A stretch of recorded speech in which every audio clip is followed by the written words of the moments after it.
Assalamualaikum warahmatullahi wabarakatuh. Sebelumnya, perkenalkan nama saya adalah Petrina Valdemaheswari dengan NIM G00242224 dari kelompok B3.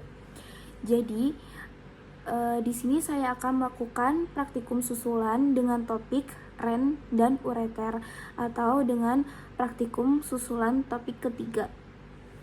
Lanjut saja, jadi kita akan dengan topik REN dan ureter. Jadi, REN itu adalah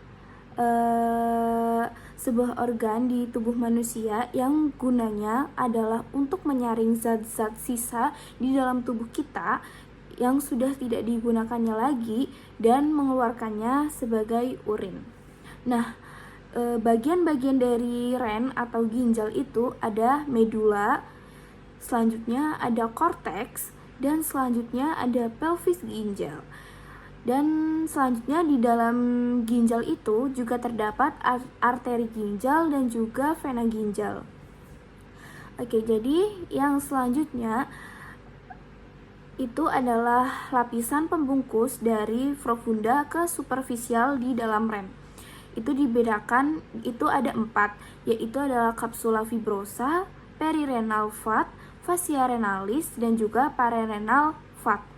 Selanjutnya ada penyokong dan memfikasi REN agar tetap pada tempatnya, yaitu ada 3. Yang pertama ada fascia renalis, ada arteri vena renalis, dan juga ada corpus adipopus, pararenal, dan perirenal fat. Jadi selanjutnya adalah di posisi anatomisnya.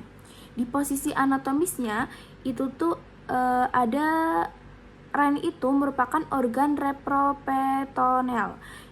Nah, itu di dalam REN itu terdapat glandula adrenal di polus superior.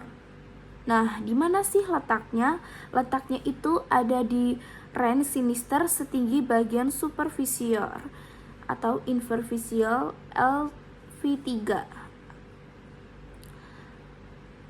Nah, selanjutnya REN itu lebih rendah setengah vertebra karena adanya pendesakan lobus di hepatis dexter. Nah, selanjutnya kita masuk ke dalam REN di bagian eksterna. Nah, kalau di bagian eksternya itu fasiesnya itu ada anterior dan posterior. Nah, selanjutnya itu ada polus atau ekstremitas, itu juga ada 2, yaitu superior dan juga inferior. Kalau yang superior itu dia adalah cranialis, kalau yang inferior itu adalah caudalis atau caudalis.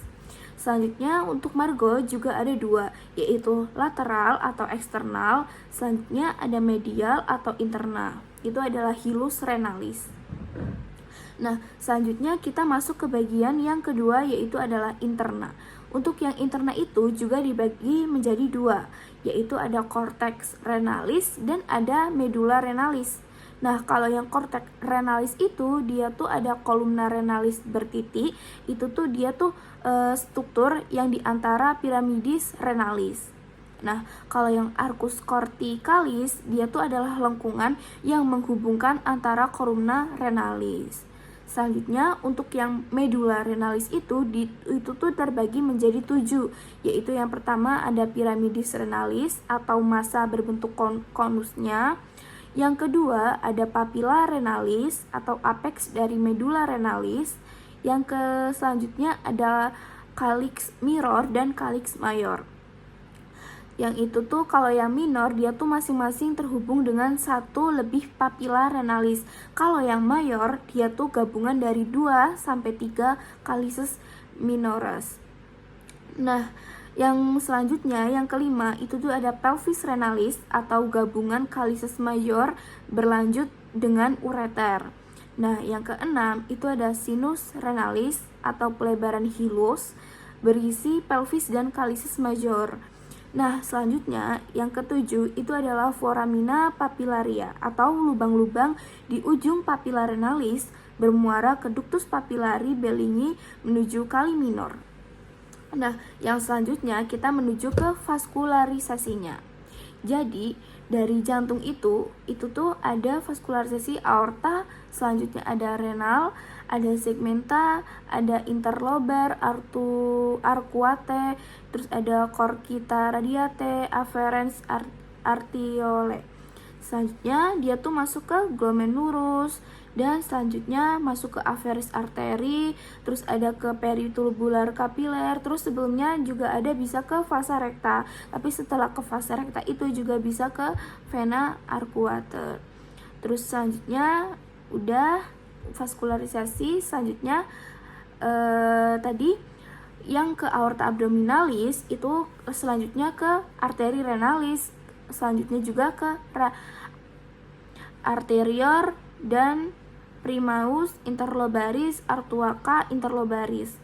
Nah, plexus capillaris ini dia tuh berfungsi sebagai arteri nutrisia. Nah, pada vena renalis sinistra akan bermuarai oleh vena testicularis sinistra pada pria. Nah, vena ovarica sinistra itu tuh pada wanita. Selanjutnya untuk inervasi ren, dia tuh plexus renalis, dia tuh somatic afferent atau nervi placiti thoraciki. Yang selanjutnya ada simpatis, dia tuh adalah nervus placinus major et nervus placinus minor. Nah, untuk yang parasimpatis dia tuh adalah nervus vagus. Yang selanjutnya, plexus renalis ini dia tuh berhubungan dengan plexus testicularis. Nah, selanjutnya untuk yang ginjal tersebut itu tuh ada klinisnya. Yang pertama itu ada ren mobilis, terus ada ren potis, terus ada hidronephrosis atau keadaan di mana ren tidak dapat menyalurkan urin di dalam sehingga tidak dapat terkumpul.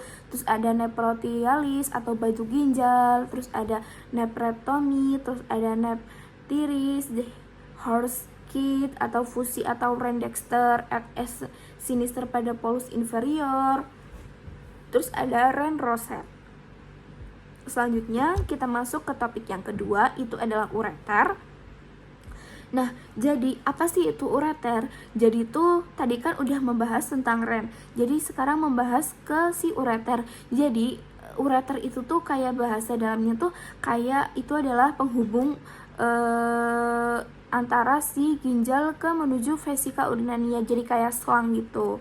Nah, ureter itu dia tuh memasuki apertura pelvic superior, lalu memasuki basic VU dalam posisi miring, itu berguna buat mencegah reflux urin ke ureter saat vesika ulia penuh. Nah, yang selanjutnya ada penyempitan ureter. Nah, pertama itu yang ada gambar di situ yang kayak selang pas pertama itu, dia tuh adalah ureteropelvic junction atau pertemuan pelvis renalis dengan ureter.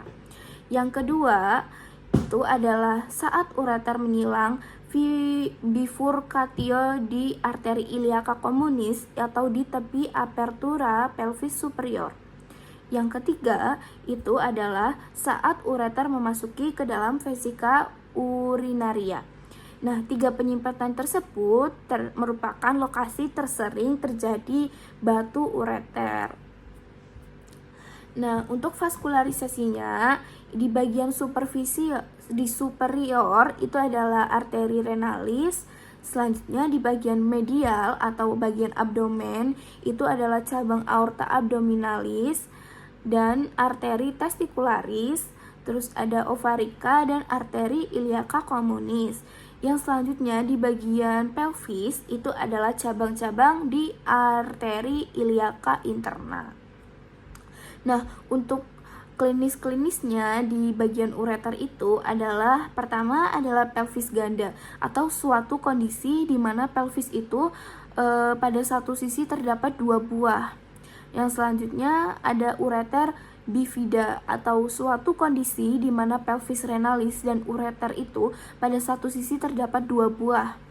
Nah, selanjutnya yang ketiga adalah ureterolithiasis, batu pada ureter. Nah, itu tuh kemungkinan karena muncul nyeri kolik hebat. Nah, yang selanjutnya itu adalah ureteris atau radang pada ureter. Yang selanjutnya adalah megaloureter atau ureter yang terbentuk lebih besar dari normal. Selanjutnya ada ureter podcaval. Nah, itu tuh ureternya tuh menyilang ke belakang ke vena cava inferior. Sekian praktikum susulan topik ketiga, yaitu di ren dan ureter. Sekian, terima kasih. Wassalamualaikum warahmatullahi wabarakatuh.